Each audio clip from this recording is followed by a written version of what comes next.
Olá a todos, bem-vindos ao canal. Se você já conhece o canal e gosta do conteúdo, já deixa um like para que os vídeos alcancem quem precisa deles. Hoje veremos Resource File.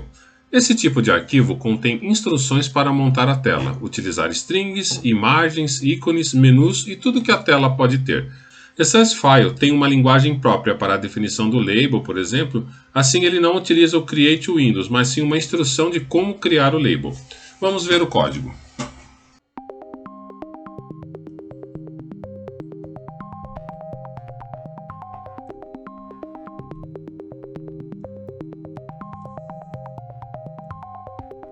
Vamos utilizar o CodeBlocks, já que nos permite criar um Resource File, porque senão teríamos que criar um arquivo de Resource File, compilar separado e linká-lo ao executável. Logo, o CodeBlocks facilita bastante essa ideia para a gente.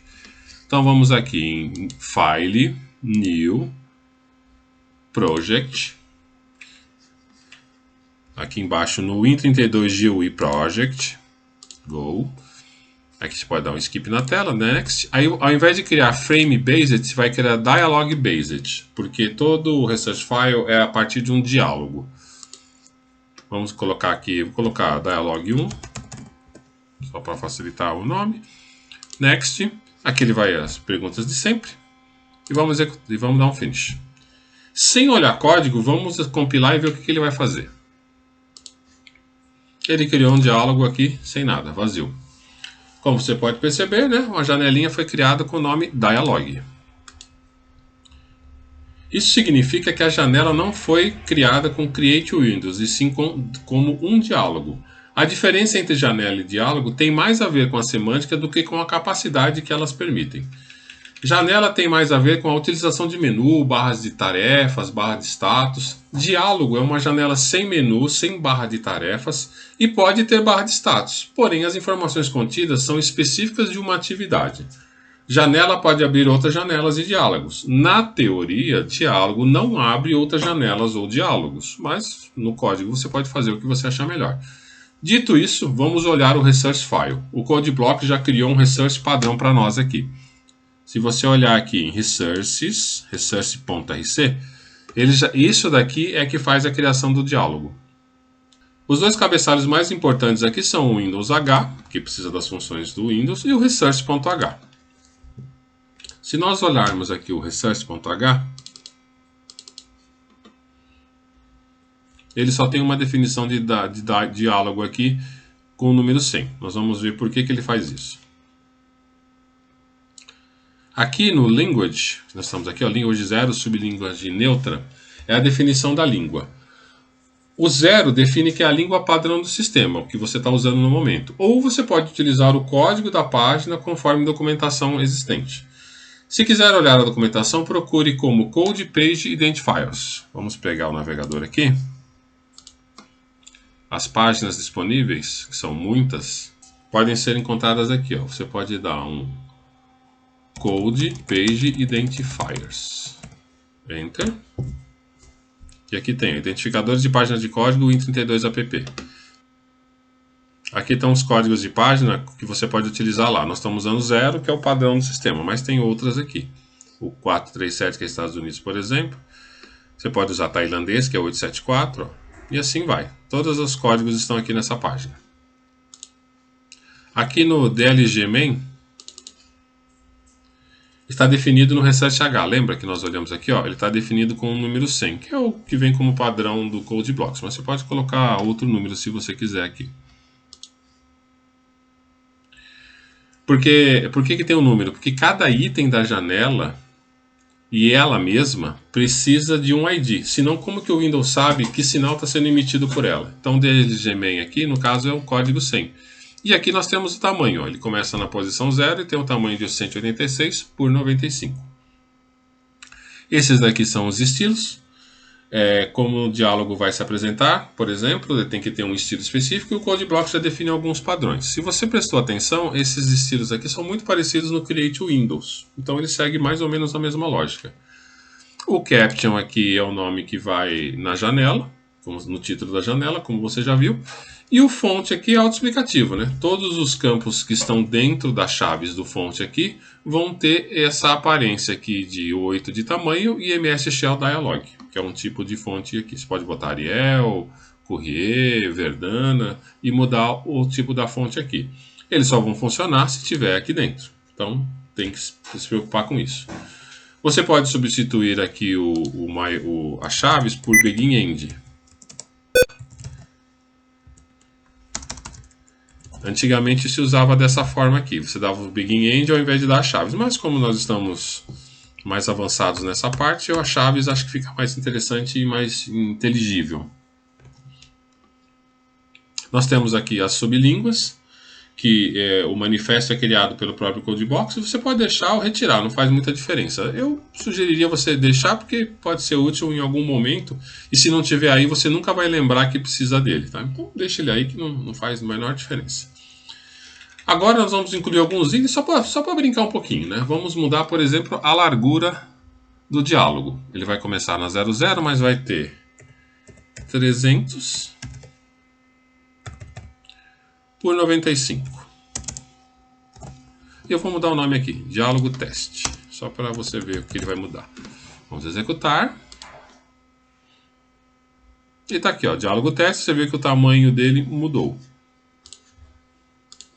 Vamos colocar mais uns itens aqui, agora dentro do fonte.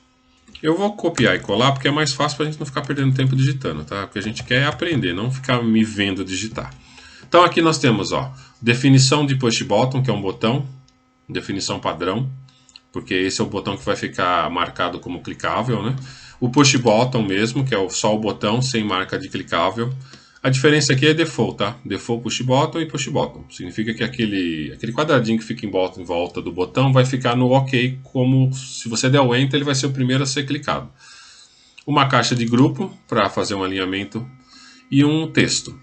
Aqui no grupo você está dizendo aqui, que você vai ter um campo estático com conteúdo sobre o programa. O estático é o label, tá? O ID cancel, por exemplo, é o ID que vai ser referenciado quando você clicar no botão cancel. E o OK é o ID que vai ser colocado no botão OK. Esses caras você define aqui no ResearchH. Eu não vou fazer isso agora, porque não é necessário, mas nós vamos fazer isso mais para frente aqui. Então, voltando aqui. Então, todos esses caras aqui, ó, ID OK, ID cancel, ID static, ele tem que ter uma definição. O ID static, como ele é um label e você geralmente não mexe nele, ó, até já está informando aqui, ó, está com -1, que está aqui no research. Está definido como -1. Todos os labels são -1. Quer dizer que eu não vou capturar nenhum sinal deles, só vão aparecer na tela. Vamos executar. E eles aparecendo aqui como um passe de mágicas. Então, se você olhar aqui, ó, deixa eu tirar a janela para cá. Ela vai para cá. Se você olhar, ó, o default push button, você pode ver que o OK que dá como default. Ó. O push button é a mesma coisa que o anterior, só que ele não está com a aparência de botão default. Aqui está o grupo, ó. Ele foi criado um grupo com um tamanho, se você prestou atenção aqui, né? O grupo está criado com um tamanho. E dentro dele tem um static dizendo sobre o programa. Está aqui, ó.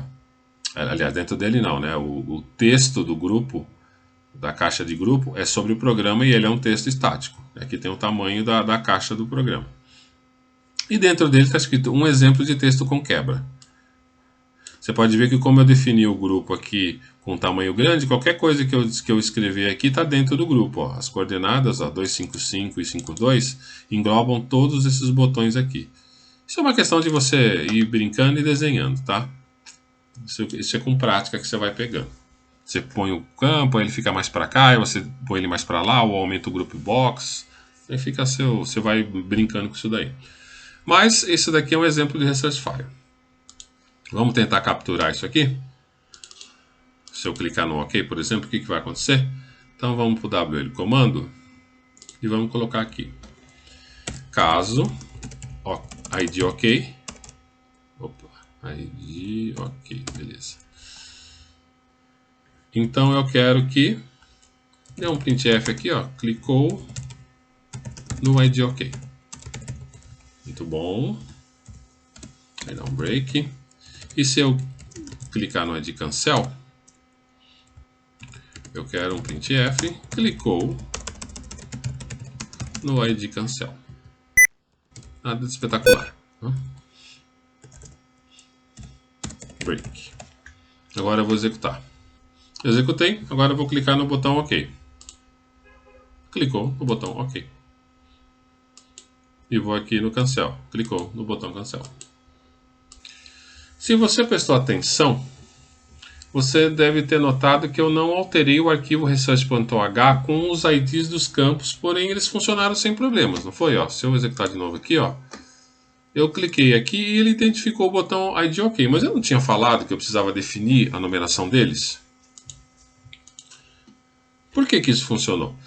O ID OK e o ID Cancel já estão definidos nos cabeçalhos do Windows, logo eu utilizei seus próprios IDs para identificar conflitos.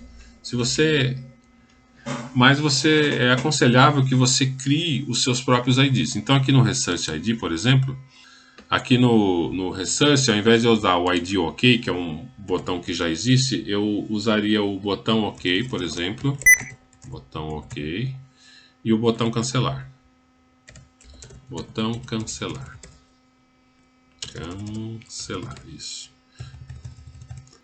E aqui no Research eu criaria meus próprios botões, que seria Define, botão OK.